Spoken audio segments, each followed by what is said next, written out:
Hey there YouTube, welcome to Big Mike Beard Wisdom. So today we're looking at the 80 volt max stuff that I have from Kobalt. And it's kind of one of those things where a lot of stuff nowadays is moving to electrification. And some of this stuff I've picked up over the years. So the lawnmower is the oldest. So this is the old first generation of lawnmower. And I think I've had this for about 3 years. We bought it on sale in the middle of winter a few years back, and it's seen quite a good bit of use. So it does a lot of the edging that I have, like mowing around just like the edges. It mows around the big tree with the hump, that way I don't really like scalp into it with the riding lawnmower. And then here's a chainsaw that I bought a couple years later. And I bought the chainsaw because at the time the chainsaw came with additional batteries. The chainsaw has been pretty cool as well. So the chainsaw is what I used to cut down that tree. And then it's also what I used to trim up that pole. So I cut down the top of that pole with the chainsaw. And that tree had about 3 different sections to it, and it really did make pretty good cuts. So you can see it's a decent sized tree. Oh, this guy always had like weird mold under him. So there was multiple parts of the tree.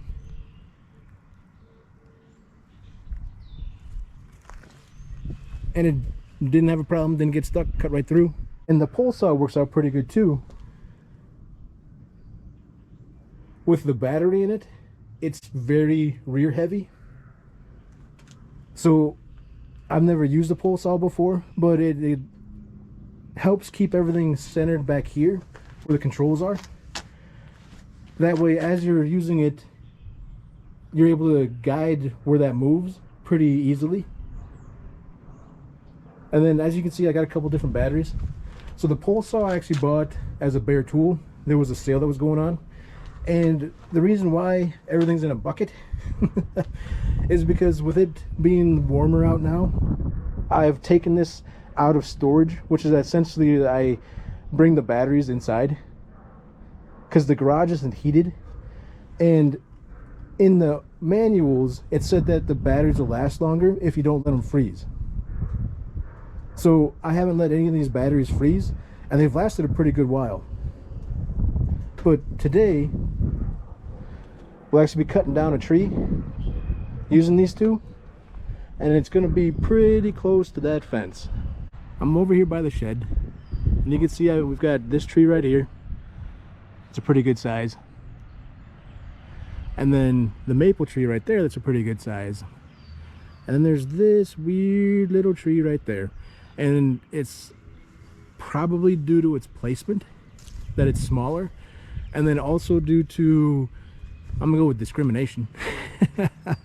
So it's been the one that, like, I know I've trimmed this one the most, and it's very possible that the previous owners might have trimmed it as well. So this one's stuck in here pretty good. Like you can see, if we look straight up, the two trees here kind of fight a little bit for airspace. And then this little tree that's tucked inside of here is kind of the casualty of everything. So it's primarily under the maple.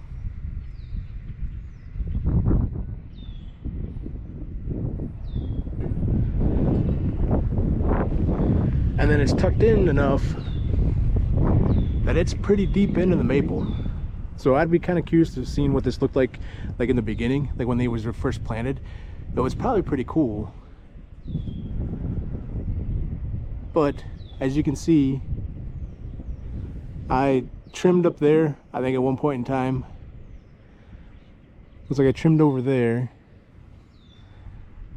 I've trimmed some of these outer edges too. And some of this stuff was due to storm damage. So the tree had taken, you know, a bad wind or something like that, and it snapped, and then I had trimmed it down. But the other part was that sometimes these branches were rubbing on the branches of other trees, and it was trying to make decisions to help things. Oh wow, I haven't seen that before. So I don't know if you can see, but right up there, it's like that branch has all the bark chewed up from around it.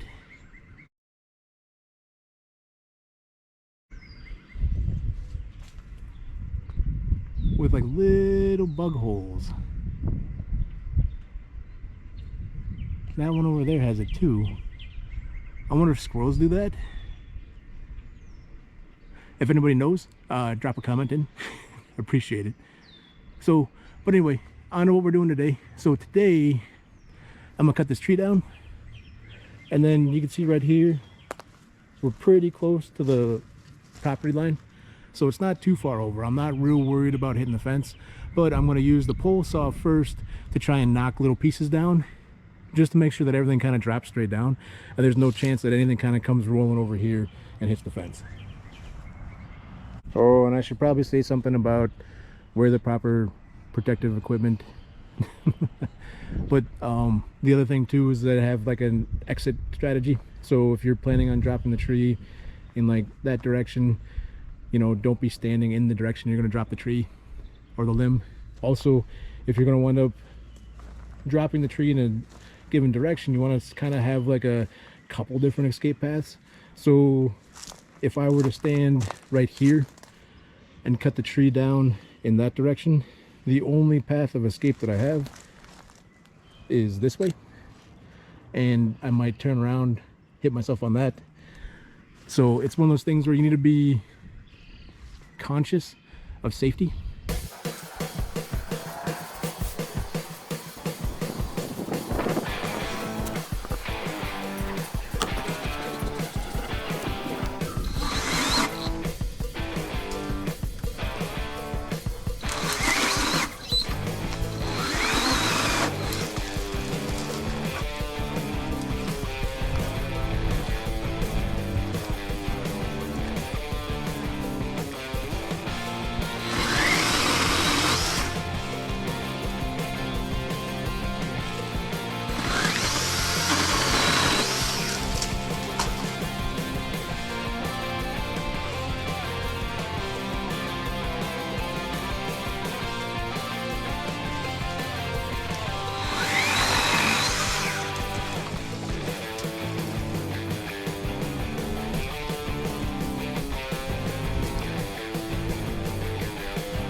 Get more gas.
So we get that cleaned out.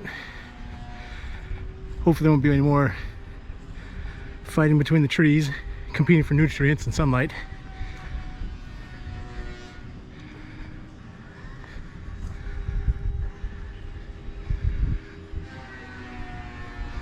So it opened that area up pretty good. Still have these two fighting through there, but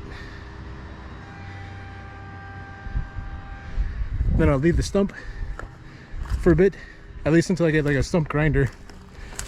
Maybe rent one somewhere. That way I can get rid of these too. These are still from the people before us. So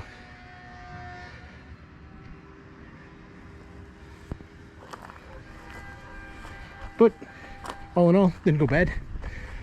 It is kind of interesting though with the battery life, because you can mow and mow and mow and mow, and that lasts a bit. But we went through with the Polesaw almost an entire battery, and then looks like an extra third of a battery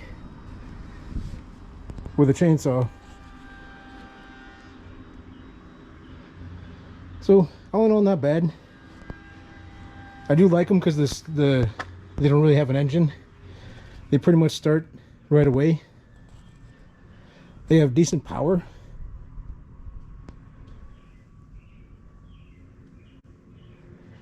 And besides the fact that like the Polesaw seems to leak oil more so than the chainsaw does when it's not in use. Mostly it's all caught in that cover, so I don't really care that much, because I'm fine with putting an oily cover on, because in my head it just keeps everything safe. It keeps it from rusting. So, but these have worked out pretty good. And now let's talk about works. Just kidding. I'm just gonna use this real quick to blow out the leaves. I do kind of recommend having more than one brand of like electric yard equipment, just because when something else, like the batteries, are dead, at least you got something else to run around with. So I've got Works as a weed whacker and a leaf blower, and then I've got these, as you guys saw. That way whenever the batteries are dead from mowing the lawn or doing any other yard work, at least I have something where the batteries are still fully charged for doing the other work.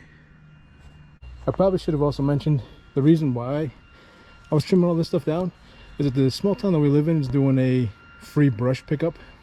So hope you guys liked the video. Be interested to see what actually comes through when I edit it.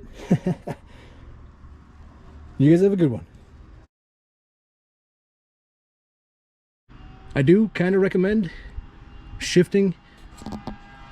I forget where the mic is. So I do kind of recommend having more than one brand. One more time.